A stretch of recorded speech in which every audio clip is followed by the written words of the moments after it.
Hi SuperExers! In today's video, we're walking you through the steps to join the SuperEx financial management on SuperEx, catering to all our desktop users.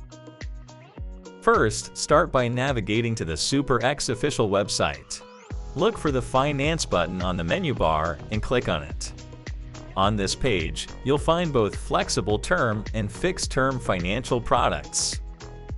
Flexible term financial product means upon subscribing to a flexible financial product, users have the advantage of no fixed period, allowing them to redeem at any time. And fixed term financial product. This means when users opt for fixed financial management, they commit to a specific duration during which they cannot redeem their investment prematurely. Once the term expires, users can redeem their principal in full. After understanding the differences between these two financial products, you can proceed to select the one you wish to subscribe to. But before that, you'll need to log into your SuperEx account. Next, click the subscribe button for the financial product you desire.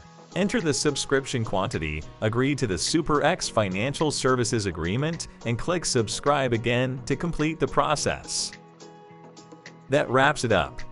We trust this tutorial was informative. Don't miss our upcoming video, and best of luck with your trading.